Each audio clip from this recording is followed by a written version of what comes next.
ನಮಸ್ಕಾರ. ಇವತ್ತಿನ ಈ ಆಳವಾದ ವಿಶ್ಲೇಷಣೆಗೆ ಎಲ್ಲರಿಗೂ ಸ್ವಾಗತ. ಇವತ್ತು ನಾವು ತಗೊಂಡಿರೋ ವಿಷಯ ಸ್ವಲ್ಪ ಸೆನ್ಸಿಟಿವ್ ಅಂತಾನೆ ಹೇಳ್ಬೋದು. ಹೌದು, ಖಂಡಿತ. ಸಾವಿರಾರು ವರ್ಷಗಳ ಇತಿಹಾಸ ಇರೋ, ಇಂದಿಗೂ ಸಿಕ್ಕಾಪಟ್ಟೆ ವಿವಾದದಲ್ಲಿರೋ ಒಂದು ಪ್ರಾಚೀನ ಗ್ರಂಥದ ಬಗ್ಗೆ ನಾವಿವತ್ತು ಮಾತಾಡ್ತಾ ಇದ್ದೀವಿ. ಕರೆಕ್ಟ್. ಪ್ರತಿಭಟನೆಗಳಲ್ಲಿ ಸುಟ್ಟು ಹಾಕಲ್ಪಟ್ಟ ಆ ಗ್ರಂಥವೇ ಮನುಸ್ಮೃತಿ. ಸಮಾಜದಲ್ಲಿ ಹುಟ್ಟಿನಿಂದಲೇ ಮನುಷ್ಯರನ್ನ ಮೇಲು ಕೀಳು ಅಂತ ವಿಂಗಡಿಸಿದೆಯಾ ಈ ಗ್ರಂಥ? ಅಥವಾ ನಾವೆಲ್ಲರೂ ಒಂದು ದೊಡ್ಡ ಐತಿಹಾಸಿಕ ತಪ್ಪು ಗ್ರಹಿಕೆಯಲ್ಲಿ ಬದುಕ್ತಿದ್ದೀವ? ಇದನ್ನ ಇವತ್ತು ನಾವು ನೋಡ್ಬೇಕಾಗಿದೆ. ಈ ಪ್ರಶ್ನೆಗೆ ಉತ್ತರ ಹುಡುಕೋಕೆ ನಮ್ಮ ಮುಂದಿರೋದು ಕೇವಲ ಮೂಲ ದಾಖಲೆಗಳು ಮಾತ್ರ. ಅಂದ್ರೆ ಮನುಸ್ಮೃತಿಯ ಮೂಲ ಸಂಸ್ಕೃತ ಶ್ಲೋಕಗಳು, ಮೇಧಾತಿಥಿಯವರಂತಹ ಪ್ರಾಚೀನ ವಿದ್ವಾಂಸರ ವಿಮರ್ಶೆಗಳು, ಮತ್ತೆ ಪಿ.ವಿ. ಕಾಣೆಯವರಂತಹ ಸಂಶೋಧಕರ ಐತಿಹಾಸಿಕ ದಾಖಲೆಗಳು. ಹೌದು, ಇದನ್ನ ನಾವು ಮೊದಲೇ ಸ್ಪಷ್ಟಪಡಿಸ್ತಾ ಇದ್ದೀವಿ. ಈ ವಿಶ್ಲೇಷಣೆಯಲ್ಲಿ ನಮಗೆ ಯಾವುದೇ ರಾಜಕೀಯ ಅಥವಾ ಸೈದ್ಧಾಂತಿಕ ಒಲವುಗಳಿಲ್ಲ. ನಮ್ಮ ಉದ್ದೇಶ ಕೇವಲ ಆ ದಾಖಲೆಗಳಲ್ಲಿ ಏನಿದೆ ಅನ್ನೋದನ್ನ ವಸ್ತುನಿಷ್ಠವಾಗಿ ಕಲಿಯೋದು ಮಾತ್ರ. ಖಂಡಿತ. ದಾಖಲೆಗಳು ಏನ್ ಹೇಳುತ್ತೆ ಅನ್ನೋದನ್ನ ಮಾತ್ರ ನಾವು ರಿಪೋರ್ಟ್ ಮಾಡ್ತಾ ಇದ್ದೀವಿ ಅಷ್ಟೇ. ಸರಿ, ಹಾಗಾದ್ರೆ ಇದನ್ನ ಬಿಡಿಸಿ ನೋಡೋಣ ಬನ್ನಿ. ಮನುಸ್ಮೃತಿಯ ಬಗ್ಗೆ ಮಾತಾಡುವಾಗ ಸಾಮಾನ್ಯವಾಗಿ ಕೇಳ್ಬರೋ ಟೀಕೆಗಳು ಬಹಳ ಗಂಭೀರವಾಗಿರುತ್ತಲ್ವಾ? ಹೌದು. ಟೀಕಾಕಾರರು ಪದೇ ಪದೇ ಉಲ್ಲೇಖ ಮಾಡೋ ಕೆಲವು ಶ್ಲೋಕಗಳನ್ನೇ ನಾವು ಮೊದಲು ತಗೊಳ್ಳೋಣ. ಉದಾಹರಣೆಗೆ 1ನೇ ಅಧ್ಯಾಯದ 87ನೇ ಶ್ಲೋಕ. ಬ್ರಹ್ಮನ ಬಾಯಿಯಿಂದ ಬ್ರಾಹ್ಮಣ, ತೋಳುಗಳಿಂದ ಕ್ಷತ್ರಿಯ, ತೊಡೆಗಳಿಂದ ವೈಶ್ಯ ಮತ್ತು ಪಾದಗಳಿಂದ ಶೂದ್ರ ಹುಟ್ಟಿದ ಅನ್ನೋ ಉಲ್ಲೇಖ ಅಲ್ವಾ ಅದು? ಕರೆಕ್ಟ್. ಇದರ ಜೊತೆಗೆ 2ನೇ ಅಧ್ಯಾಯದ 31ನೇ ಶ್ಲೋಕ ಕೂಡ ಇದೆ. ಅದರಲ್ಲಿ ಶೂದ್ರರಿಗೆ ಕಠಿಣವಾದ ಹೆಸರಿಡಬೇಕು ಅಂತ ಹೇಳಿದ ಹಾಗೆ ಭಾಸವಾಗುತ್ತೆ. ಅರೆ ಹೌದಾ? ಹೌದು. ಮತ್ತೆ ಎಲ್ಲಕ್ಕಿಂತ ಮಿಗಿಲಾಗಿ 8ನೇ ಅಧ್ಯಾಯದ 413ನೇ ಶ್ಲೋಕ. ಇದನ್ನಂತೂ ಗುಲಾಮಗಿರಿ ಅಂದ್ರೆ ಸ್ಲೇವರಿಯ ಪರಮಾವಧಿ ಅಂತಾನೆ ವ್ಯಾಖ್ಯಾನ ಮಾಡಿದರೆ. ಮೇಲ್ನೋಟಕ್ಕೆ ಇವೆಲ್ಲವೂ ಅತ್ಯಂತ ದಬ್ಬಾಳಿಕೆಯ ನಿಯಮಗಳ ತರಾನೇ ಕಾಣಿಸುತ್ತೆ. ಖಂಡಿತ ಕಾಣಿಸುತ್ತೆ. ಈ ಶ್ಲೋಕಗಳನ್ನ ಕೇಳಿದಾಗ ಯಾರಿಗಾದ್ರೂ ಕೋಪ ಬರೋದು ಸಹಜ. ಅದರಲ್ಲೂ ಗುಲಾಮಗಿರಿಯಂತಹ ಪದ್ಧತಿಯನ್ನ ಒಂದು ಧರ್ಮಗ್ರಂಥ ಹೇಗೆ ಸಮರ್ಥಿಸ್ಕೊಡುತ್ತೆ ಅನ್ನೋ ಪ್ರಶ್ನೆ ಕಾಡುತ್ತೆ ನಮ್ಗೆ. ಇಲ್ಲಿಯೇ ನಾವು ಆ ಮೂಲ ಸಂಸ್ಕೃತ ಪದಗಳತ್ತ ಗಮನ ಹರಿಸಬೇಕಾಗಿರೋದು. ಅಂದ್ರೆ ಆ ಗುಲಾಮಗಿರಿ ಅನ್ನೋ ಪದದ ಬಗ್ಗೆನ. ಯಾಕೆಂದ್ರೆ ನಾವು ಓದ್ತಿರೋ ಈ ಗುಲಾಮಗಿರಿ ಅನ್ನೋ ಪದ ಮೂಲ ಸಂಸ್ಕೃತದಲ್ಲಿ ಇಲ್ಲವೇ ಇಲ್ಲ. ಅದು ಇಂಗ್ಲಿಷ್ ಭಾಷಾಂತರದಿಂದ ಬಂದಿರೋದು ಅಂತ ಕೇಳಿದಾಗ ನನಗಂತೂ ಆಶ್ಚರ್ಯ ಆಯಿತು. ಇಲ್ಲಿ ಗಮನ ಸೆಳೆಯುವ ಕುತೂಹಲಕಾರಿ ವಿಷಯ ಏನಂದ್ರೆ, ವಸಾಹತುಶಾಹಿ ಕಾಲದ ಅನುವಾದಕರು ಈ ಗ್ರಂಥಗಳನ್ನ ಹೇಗೆ ಅರ್ಥೈಸ್ಕೊಂಡ್ರು ಅನ್ನೋದು. ಅಂದ್ರೆ ಆ ಬ್ರಿಟಿಷ್ ಕಾಲದ ವಿದ್ವಾಂಸರು. ಹೌದು. ಸರ್ ವಿಲಿಯಂ ಜೋನ್ಸ್ನಂತಹ ಪಾಶ್ಚಾತ್ಯ ವಿದ್ವಾಂಸರು ಸಂಸ್ಕೃತದಿಂದ ಇಂಗ್ಲಿಷ್ಗೆ ತರ್ಜುಮೆ ಮಾಡುವಾಗ ತಮ್ಮದೇ ಆದ ಯುರೋಪಿಯನ್ ಸಾಂಸ್ಕೃತಿಕ ಮಸೂರದ ಮೂಲಕ ಅದನ್ನ ನೋಡಿದ್ರು. ಓಹೋ, ತಮ್ಮದೇ ಆದ ಕಲ್ಚರಲ್ ಲೆನ್ಸ್ ಇಟ್ಕೊಂಡು ನೋಡಿದ್ರು ಅಂತ. ಖಂಡಿತ. ನೀವಾಗ್ಲೇ ಹೇಳಿದ್ರಲ್ಲ 8ನೇ ಅಧ್ಯಾಯದ 413ನೇ ಶ್ಲೋಕ, ಅದರಲ್ಲಿರೋ ಮೂಲ ಪದ ದಾಸ್ಯಂ. 18ನೇ ಶತಮಾನದ ಯುರೋಪಿಯನ್ನರಿಗೆ ದಾಸ್ಯಂ ಅಂದ ತಕ್ಷಣ ನೆನ್ಪಾಗುವುದು ಆಫ್ರಿಕಾದಿಂದ ಆಮದು ಮಾಡ್ಕೊಳ್ತಿದ್ದ ಕರಾಳವಾದ ಟ್ರಾನ್ಸ್ ಅಟ್ಲಾಂಟಿಕ್ ಸ್ಲೇವರಿ. ಹಾಗಾಗಿ ಅವರು ಅದಕ್ಕೆ ನೇರವಾಗಿ ಸ್ಲೇವರಿ ಅಂತಾನೆ ಭಾಷಾಂತರ ಮಾಡಿಬಿಟ್ರಲ್ವಾ? ಕರೆಕ್ಟ್. ಆದರೆ ಸನಾತನ ಧರ್ಮದ ಚೌಕಟ್ಟಿನಲ್ಲಿ ದಾಸ್ಯಂ ಅನ್ನೋದರ ಅರ್ಥನೇ ಬೇರೆ ಇದೆ. ಅದು ಸೇವೆ, ನಿಷ್ಠೆ ಅಥವಾ ಭಕ್ತಿಪೂರ್ವಕವಾದ ಉದ್ಯೋಗವನ್ನ ಸೂಚಿಸುತ್ತೆ. ಹೌದಲ್ವಾ? ನಾವು ಕೃಷ್ಣದಾಸ, ರಾಮದಾಸ ಅಂತ ಹೆಸರುಗಳನ್ನಿಡ್ತೀವಿ, ದೇವರ ದಾಸರಾಗ್ತೀವಿ. ಎಕ್ಸಾಕ್ಟ್ಲಿ. ಅಲ್ಲಿ ಗುಲಾಮಗಿರಿಯ ಕ್ರೌರ್ಯ ಇಲ್ಲ, ಬದಲಾಗಿ ಸಮರ್ಪಣಾಭಾವ ಇದೆ. ಅಂದ್ರೆ ಒಂದು ನಿರ್ದಿಷ್ಟ ಪದವನ್ನ ತಪ್ಪಾಗಿ ಅರ್ಥೈಸಿದ್ರಿಂದ ಇಡೀ ಶ್ಲೋಕದ ಆಶಯವೇ ಬದಲಾಗಿ ಹೋಯಿತು. ಇದು ಅರ್ಥ ಆಗುತ್ತೆ.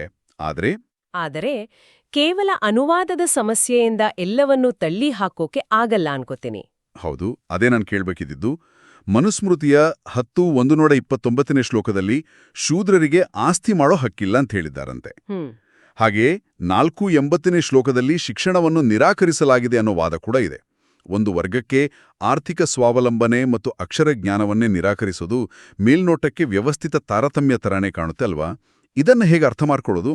ಸರಿ, ಈ ಶ್ಲೋಕಗಳ ಹಿಂದಿರೋ ವಾಸ್ತವವನ್ನ ನಾವು ಮೂಲ ದಾಖಲೆಗಳ ಆಧಾರದ ಮೇಲೇನೆ ವಿಶ್ಲೇಷಣೆ ಮಾಡೋಣ.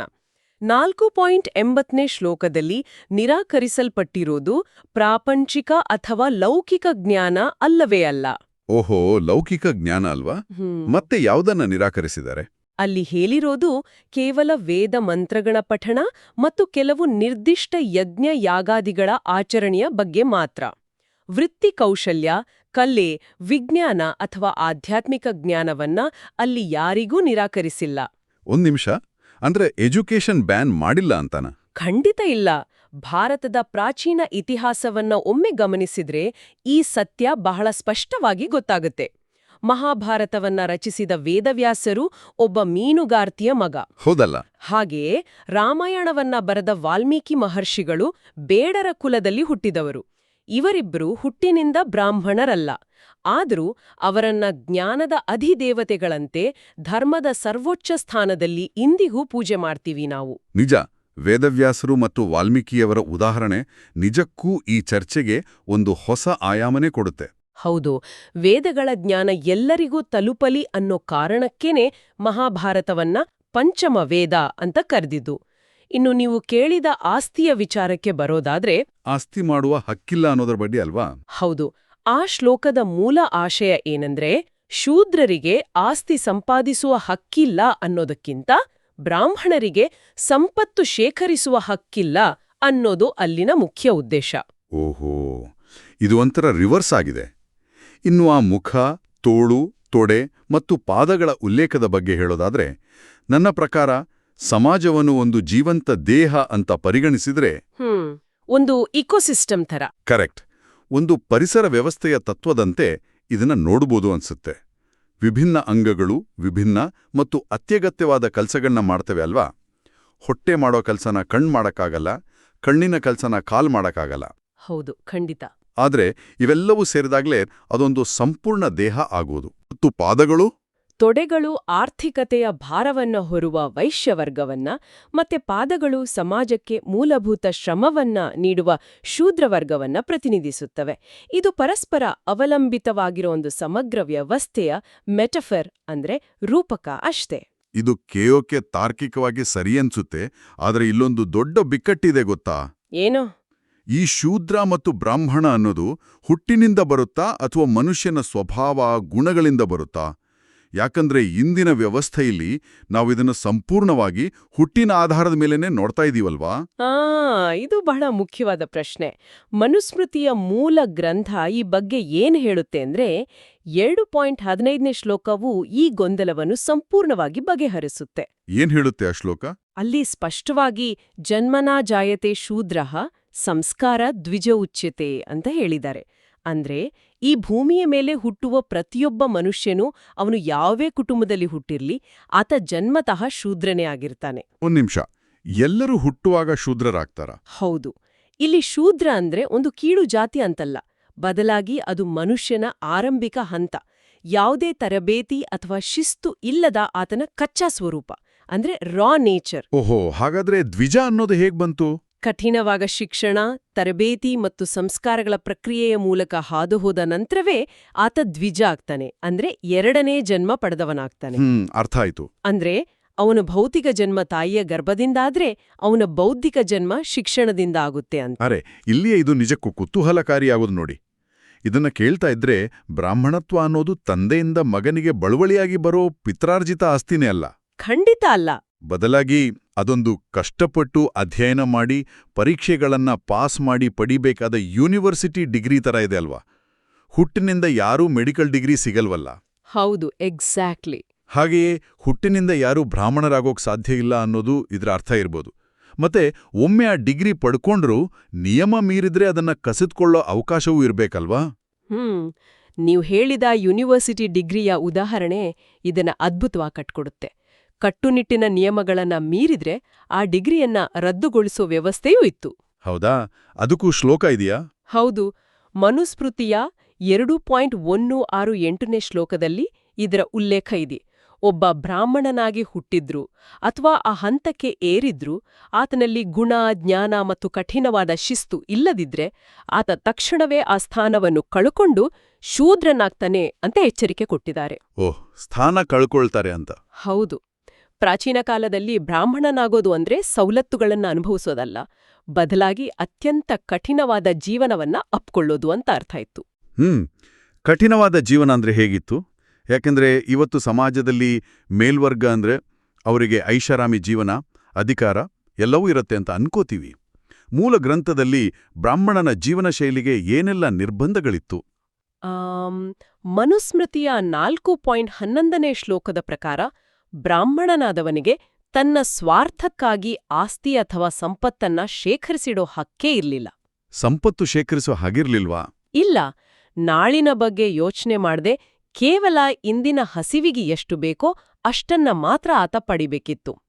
ಎಲ್ಲಕ್ಕಿಂತ ಆಶ್ಚರ್ಯಕರವಾದ ನಿಯಮ ಇರೋದು 2.162ನೇ ಶ್ಲೋಕದಲ್ಲಿ.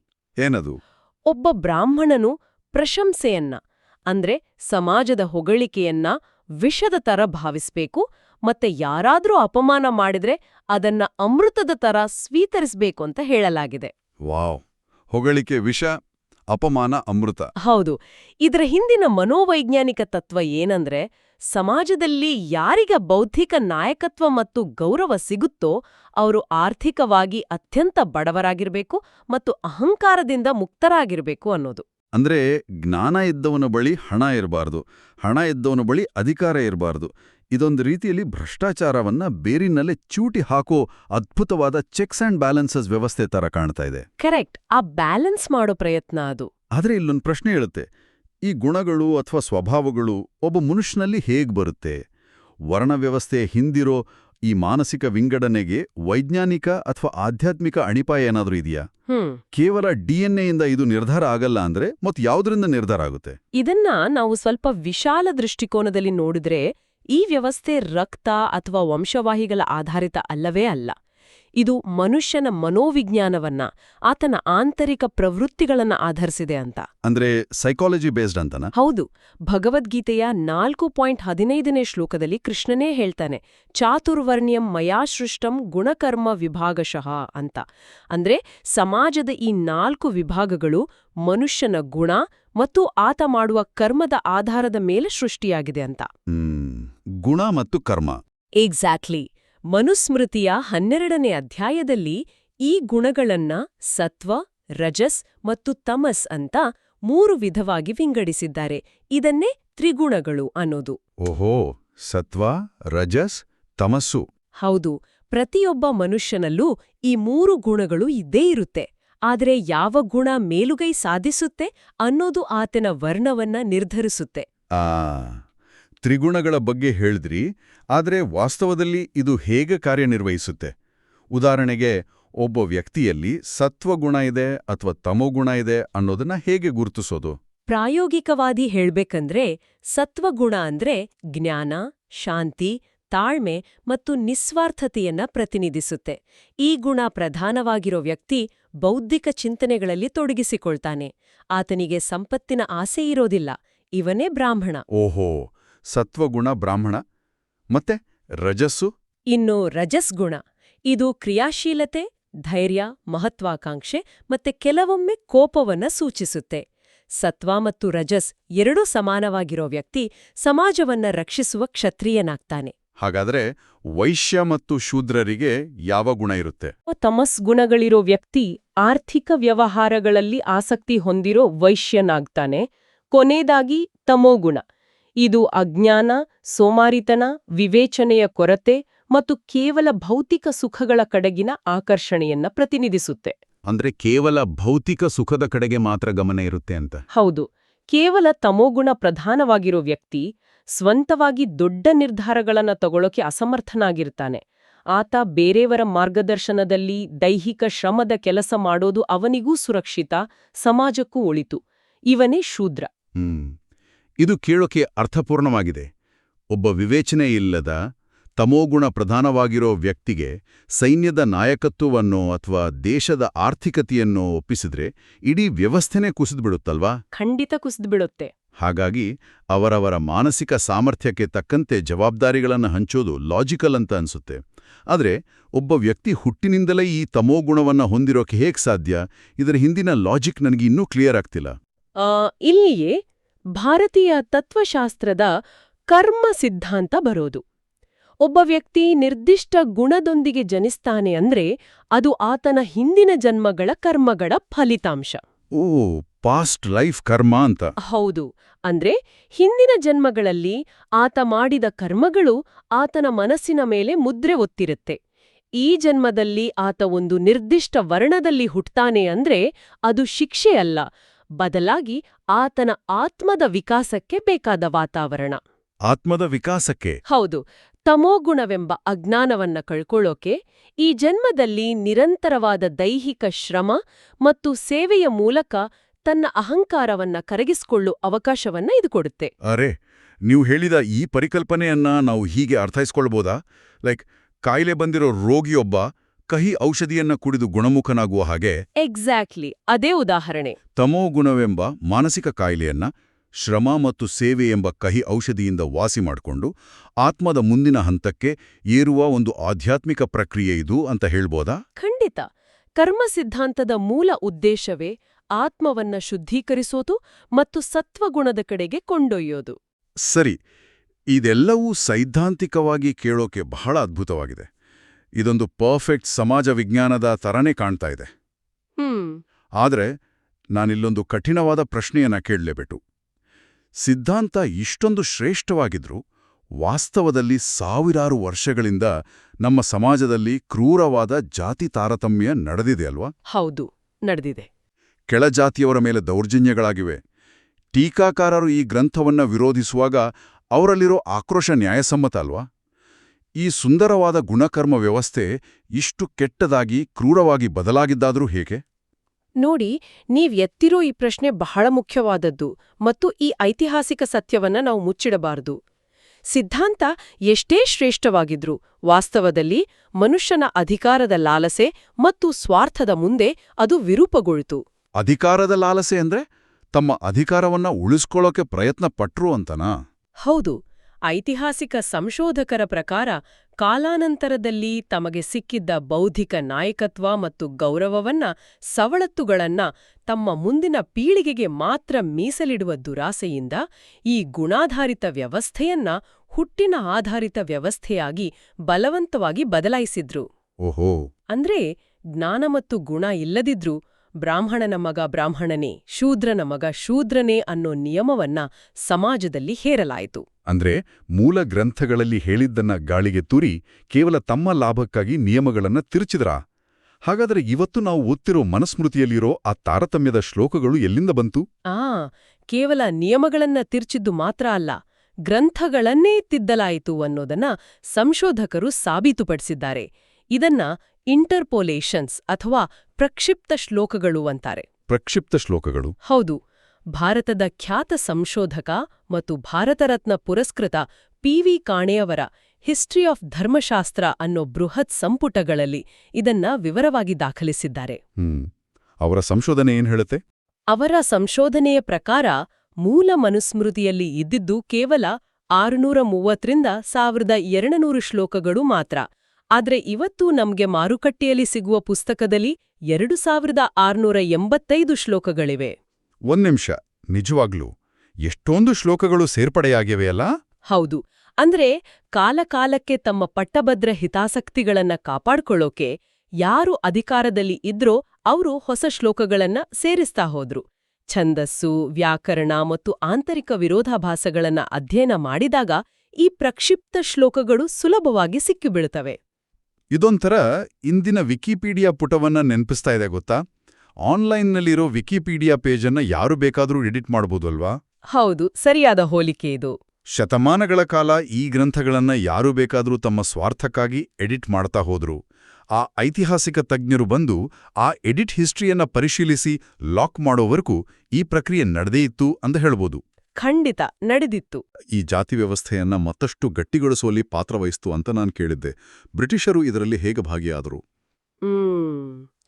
ಬ್ರಿಟಿಷ್ ಕಾಲದ ಇತಿಹಾಸಕಾರರು ಮತ್ತು ಸಮಾಜಶಾಸ್ತ್ರಜ್ಞರು ದಾಖಲಿಸುವ ಹಾಗೆ 1971ರಲ್ಲಿ ಬ್ರಿಟಿಷರು ಭಾರತದಲ್ಲಿ ತಂದ ಸೆನ್ಸಸ್ ಅಥವಾ ಜನಗಣತಿ ವ್ಯವಸ್ಥೆ ಒಂದು ದೊಡ್ಡ ಐತಿಹಾಸಿಕ ಪ್ರಮಾದವನ್ನೇ ಮಾಡ್ತು. ಏನದು ಪ್ರಮಾದ? ಅಲ್ಲಿವರೆಗೂ ಭಾರತೀಯ ಸಮಾಜವು ದ್ರವರೂಪದ ಅಂದ್ರೆ ಫ್ಲೂಯಿಡ್ ಆಗಿರೋ ನಮ್ಯತೆಯುಳ್ಳ ವೃತ್ತಿ ಆಧಾರಿತ ಸಮುದಾಯಗಳನ್ನ ಹೊಂದಿತ್ತು. ಅಂದ್ರೆ ಫ್ಲೆಕ್ಸಿಬಲ್ ಆಗಿತ್ತು ಅಂತ. ಹೌದು. ಒಬ್ಬ ವ್ಯಕ್ತಿ ತನ್ನ ಕೌಶಲ್ಯದಿಂದ ವೃತ್ತಿಯನ್ನ ಮತ್ತು ತನ್ನ ಗುಂಪನ್ನ ಬದಲಾಯಿಸೋ ಅವಕಾಶ ಇತ್ತು.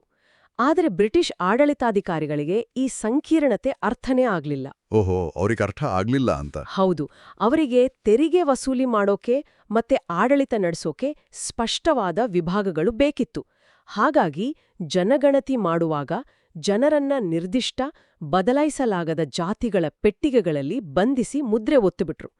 ಕಾನೂನಿನ ಮೂಲಕ ಈ ದ್ರವರೂಪದ ವ್ಯವಸ್ಥೆಯನ್ನ ಸಿಮೆಂಟಿನ ಹಾಗೆ ಕಠಿಣಗೊಳಿಸಿದ್ರು. ಇದು ನಿಜಕ್ಕೂ ದುರಂತ. ಸಾವಿರಾರು ವರ್ಷಗಳಿಂದ ಹರಿತಿದ್ದ ನದಿಗೆ ಒಮ್ಮೆಲೆ ಅಣೆಕಟ್ಟು ಕಟ್ಟಿ ನಿಲ್ಲಿಸಿದ ಹಾಗೆ ಆಯಿತು. ಆದರೆ ಭಾರತದಂತಹ ದೇಶದಲ್ಲಿ ಈ ಜನ್ಮಾಧಾರಿತ ಅನ್ಯಾಯದ ವಿರುದ್ಧ ಆ ಕಾಲದಲ್ಲಿ ಯಾರೂ ಧ್ವನಿ ಎತ್ತಿರಲಿಲ್ವಾ?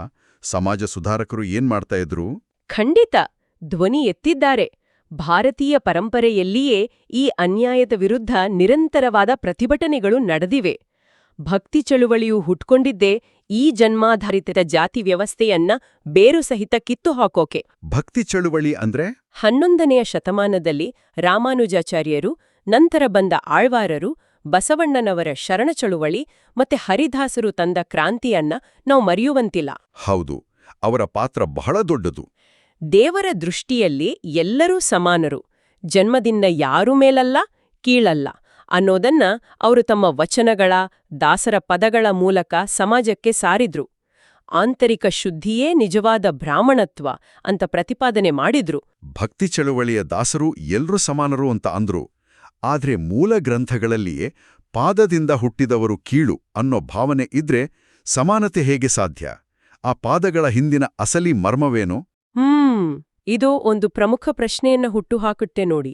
ನಾವು ಮತ್ತೊಮ್ಮೆ ಆ ಪುರುಷ ಸೂಕ್ತದ ರೂಪಕಕ್ಕೆ ಮರಳೋದಾದ್ರೆ, ಪಾದಗಳಿಂದ ಶೂದ್ರರು ಹುಟ್ಟಿದ್ರು ಅನ್ನೋ ಕಾರಣಕ್ಕೆ ಅವರನ್ನ ಕಡೆಗಣಿಸಲಾಯ್ತಾ? ಇದರ ಹಿಂದಿನ ಅಸಲಿ ತತ್ವವನ್ನು ನಾವು ಮರ್ತುಬಿಟ್ವಾ? ಇಲ್ಲಿ ಭಾರತೀಯ ಪರಂಪರೆಯನ್ನ, ನಮ್ಮ ಆಚರಣೆಗಳನ್ನ ಸ್ವಲ್ಪ ಸೂಕ್ಷ್ಮವಾಗಿ ಗಮನಿಸಿ. ಭಗವಂತನ ದೇಹದಲ್ಲಿ ಪಾದಗಳು ಕೀಳು ಅನ್ನೋದು ಹೇಗೆ ಸಾಧ್ಯ? ಅರೆ, ನಾವು ದೇವಸ್ಥಾನಕ್ಕೆ ಹೋದಾಗ ಭಗವಂತನ ಮುಖವನ್ನ ಹುಡುಕೊಂಡು ಹೋಗೋದಿಲ್ಲ. ಬದಲಾಗಿ ನಾವು ನಮಸ್ಕರಿಸೋದು ಆತನ ಪಾದಗಳಿಗೆ. ನಮ್ಮ ಶಾಸ್ತ್ರಗಳಲ್ಲಿ ಪಾದಪೂಜೆ ಮಾಡ್ತಾರೆ. ಇಡೀ ಧರ್ಮವೇ ಪಾದಗಳಲ್ಲಿ ನೆಲೆಸಿದೆ ಅಂತ ಹೇಳಲಾಗುತ್ತೆ. ಹೌದಲ್ವಾ? ನಾವು ನಮ್ಮ ಹಿರಿಯರನ್ನ, ತಂದೆ ತಾಯಿಯನ್ನ ಗೌರವಿಸುವಾಗ ಅವರ ಪಾದಗಳಿಗೆ ನಮಸ್ಕರಿಸ್ತೀವಿ ಹೊರತು ಅವರ ತಲೆಗಲ್ಲ. ಇದನ್ನು ನಾವು ಯಾಕೆ ಯೋಚನೆ ಮಾಡಲಿಲ್ಲ? ಇದನ್ನೇ ನಾವು ಅರ್ಥ ಮಾಡ್ಕೋಬೇಕು. ಯಾವುದೇ ಒಂದು ಬೃಹತ್ ಕಟ್ಟಡಕ್ಕೆ ಅಡಿಪಾಯ ಎಷ್ಟು ಮುಖ್ಯವೋ, ಇಡೀ ಸಮಾಜದ ವ್ಯವಸ್ಥೆಗೆ ಈ ಶ್ರಮಿಕ ವರ್ಗ ಅಷ್ಟು ಮುಖ್ಯ. ಓಹೋ. ಪಾದಗಳೆಂದ್ರೆ ಕೀಳರಿಮೆಯ ಸಂಕೇತ ಅಲ್ಲ, ಬದಲಾಗಿ ಇಡೀ ಸಮಾಜದ ಭಾರವನ್ನ ಹೊರುವ ಅಪಾರವಾದ ಜವಾಬ್ದಾರಿ, ಸಹನೆ ಮತ್ತು ತ್ಯಾಗದ ಸಂಕೇತ. ಆ ಭದ್ರವಾದ ಅಡಿಪಾಯ ಇಲ್ದೆ ಮೇಲಿರೋ ಯಾವ ಬೌದ್ಧಿಕ ಗೋಪುರವೂ, ಆರ್ಥಿಕ ಕಳಸವೂ ನಿಲ್ಲೋಕೆ ಸಾಧ್ಯನೇ ಇಲ್ಲ. ಇದನ್ನ ಕೇಳ್ತಾ ಇದ್ರೆ ನಿಜಕ್ಕೂ ಅಚ್ಚರಿ ಆಗ್ತಾ ಇದೆ. ಮತ್ತೆ ನಮ್ಮದೇ ಇತಿಹಾಸವನ್ನ ನಾವು ನೋಡುವ ದೃಷ್ಟಿಕೋನನೇ ಬದಲಾಗ್ತಾ ಇದೆ. ಹೌದು. ಇಡೀ ಸಮಾಜವೇ ಭಗವಂತನ ವಿಶ್ವರೂಪ ಅಂದಮೇಲೆ ಅದರಲ್ಲಿ ಮೇಲು ಕೀಳು ಅನ್ನೋ ಭೇದವರ್ವೇ ಇರೋಕ್ ಸಾಧ್ಯ ಇಲ್ಲ ಅಲ್ವಾ? ಕಣ್ಣು ಮೇಲಿದೆ ಅಂದ್ರೆ ಶ್ರೇಷ್ಠ ಅಲ್ಲ, ಕಾಲು ಕೆಳಗಿದೆ ಅಂತ ಕೀಳಲ್ಲ. ನಾವು ನಮ್ಮದೇ ಸಂಸ್ಕೃತಿ ಅದ್ಭುತವಾದ ಆಳವಾದ ಅರ್ಥ ಇರೋ ರೂಪಕಗಳನ್ನ ಎಷ್ಟು ಕೆಟ್ಟದಾಗಿ ಅಪಾರ್ಥ ಮಾಡ್ಕೊಂಡಿದೀವಿ ಅಂತ ಅನ್ಸ್ತಾ ಇದೆ. ನಾವಿಲ್ಲಿ ಗ್ರಹಿಸಬೇಕಾದ, ನಮ್ಮ ಮನಸ್ಸಿಗೆ ಇಳಿಸ್ಕೋಬೇಕಾದ ಮೂಲಭೂತ ಸತ್ಯನೇ ಇದು. ಪ್ರಾಚೀನ ಋಷಿಗಳ ಮೂಲ ಉದ್ದೇಶ ಮತ್ತು ಮಾನಸಿಕ ವಿಂಗಡಣೆಯಾದ ಗುಣ ಮತ್ತು ಕರ್ಮ ಸಿದ್ಧಾಂತ ಒಂದು ಅತ್ಯಂತ ಶ್ರೇಷ್ಠವಾದ ಹಾಗೂ ಮಾನವನ ಮನೋವಿಜ್ಞಾನವನ್ನ ಆಧರಿಸಿದ ಸಮಾಜ ವಿಜ್ಞಾನವಾಗಿತ್ತು. ಆದರೆ ಸಾವಿರಾರು ವರ್ಷಗಳ ಕಾಲಚಕ್ರದಲ್ಲಿ ಮನುಷ್ಯನ ಸ್ವಾರ್ಥ, ಅಧಿಕಾರದ ಆಸೆ, ಆ ಪ್ರಕ್ಷಿಪ್ತ ಶ್ಲೋಕಗಳ ಸೇರ್ಪಡೆ ಮತ್ತೆ ಪಾಶ್ಚಾತ್ಯರ ಆಡಳಿತದ ಬದಲಾವಣೆಗಳಿಂದಾಗಿ ಆ ಶುದ್ಧ ಸಿದ್ಧಾಂತದ ಮೇಲೆ ಅನ್ಯಾಯದ ಕಲ್ಮಶ ಕೂತಿದೆ. ಅಂದರೆ ಇವತ್ತು ಟೀಕಾಕಾರರು ವಿರೋಧಿಸ್ತಿರೋದು ಮತ್ತು ಕೋಪಗೊಳ್ತಾ ಇರೋದು ಈ ಐತಿಹಾಸಿಕ ಕಲ್ಮಶವನ್ನ ನೋಡಿಯೇ ಹೊರತು ಮೂಲ ಋಷಿಗಳ ಸಿದ್ಧಾಂತವನ್ನಲ್ಲ. ವಾಸ್ತವದಲ್ಲಿ ಆಗಿರೋದು ಅದೇನೆ. ಸಮಾಜದಲ್ಲಿ ಕೆಳವರ್ಗದವರ ಮೇಲೆ ನಡೆದ ಐತಿಹಾಸಿಕ ಅನ್ಯಾಯಗಳನ್ನ ನಾವು ನಿರ್ದಾಕ್ಷಿಣ್ಯವಾಗಿ ಒಪ್ಪಿಕೊಳ್ಳಬೇಕು ಮತ್ತೆ ಇಂದಿನ ವ್ಯವಸ್ಥೆಯಲ್ಲಿ ಅದನ್ನ ಸರಿಪಡಿಸಬೇಕು. ಖಂಡಿತ ಸರಿಪಡಿಸಬೇಕು. ಆದರೆ ಆ ಅನ್ಯಾಯಗಳಿಗೆ ಮೂಲ ಸಿದ್ಧಾಂತವೇ ಕಾರಣ ಅಂತ ಆ ಪ್ರಾಚೀನ ಗ್ರಂಥವನ್ನ ಮತ್ತು ಜ್ಞಾನವನ್ನ ತಪ್ಪಾಗಿ ದೂಷಿಸೋದು ಸರಿಯಾದ ಕ್ರಮ ಅಲ್ಲ.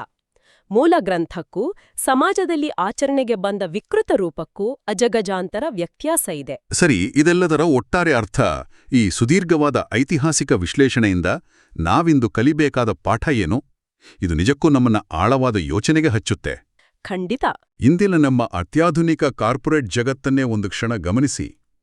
ಕೇವಲ ಬೌದ್ಧಿಕ ಕೆಲಸ ಮಾಡೋ, ಸ್ಟ್ರಾಟಜಿ ರೂಪಿಸೋ ಮ್ಯಾನೇಜರ್ಗಳು, ಸಿಇಒಗಳು ಒಂದು ಕಡೆ ಇದ್ರೆ, ಕೇವಲ ದೈಹಿಕ ಶ್ರಮ ಹಾಕೋ ಕಾರ್ಮಿಕರು ಮತ್ತೊಂದು ಕಡೆ ಇದ್ದಾರಲ್ವಾ? ಹೌದು, ಇದು ಎಲ್ಲ ಕಡೆ ಇದೆ. ಇಲ್ಲಿ ಯಾರು ಯಾವ ಕೆಲಸ ಮಾಡ್ತಾರೆ ಅನ್ನೋದು ಅವರವರ ಸ್ಕಿಲ್ಸ್, ಜ್ಞಾನ ಮತ್ತು ಮನೋಭಾವವನ್ನು ಅವಲಂಬಿಸಿರುತ್ತೆ. ಕಾರ್ಮಿಕನಾಗಿಯೇ ಉಳಿಬೇಕು ಅನ್ನೋ ನಿಯಮ ಇಲ್ಲ. ಆತ ಜ್ಞಾನ ಬೆಳೆಸ್ಕೊಂಡು ಸಿಇಒ ಕೂಡ ಆಗ್ಬೋದು. ಎಕ್ಸಾಕ್ಟ್ಲಿ. ನಾವು ಹಳೆ ವರ್ಣವ್ಯವಸ್ಥೆಯನ್ನ ಸಂಪೂರ್ಣವಾಗಿ ತೆಗೆದುಹಾಕಿದೀವಿ, ನಾವೀಗ ಬಹಳ ಆಧುನಿಕರನ್ಕೊಂಡ್ರೂ ಕೂಡ ಬೇರೆ ಹೆಸರುಗಳಲ್ಲಿ, ಬೇರೆ ರೂಪಗಳಲ್ಲಿ ಆ ಗುಣ ಮತ್ತು ಕರ್ಮ ಆಧಾರಿತ ವಿಂಗಡಣೆಗಳನ್ನ ಇಂದಿಗೂ ಪ್ರತಿ ಆಫೀಸ್ನಲ್ಲೂ ಸೃಷ್ಟಿಸ್ಕೊಳ್ತಾ ಇದೀವ. ಇದು ಯೋಚನೆ ಮಾಡ್ಬೇಕಾದ ವಿಷಯ. ಇತಿಹಾಸದ ಆ ಹಳೆ ತತ್ವಗಳು ಕೇವಲ ತಮ್ಮ ಉಡುಪನ್ನ ಬದಲಾಯಿಸ್ಕೊಂಡಿವೆ ಹೊರತು ಸಂಪೂರ್ಣವಾಗಿ ಮಾಯವಾಗಿಲ್ಲ ಅನ್ನೋದು ನಮ್ಮೆಲ್ಲರ ಮುಂದಿರೋ ಅಚ್ಚರಿಯ ಸತ್ಯ. ಇದರ ಬಗ್ಗೆ ನಾವೆಲ್ಲರೂ ಇನ್ನಷ್ಟು ಆಳವಾಗಿ ಯೋಚನೆ ಮಾಡಬೇಕಾಗಿದೆ. ಮುಂದಿನ ಸಂಚಿಕೆಯಲ್ಲಿ ಮತ್ತೊಂದು ಕುತೂಹಲಕಾರಿ ವಿಷಯದೊಂದಿಗೆ ಸಿಗೋಣ. ನಮಸ್ಕಾರ.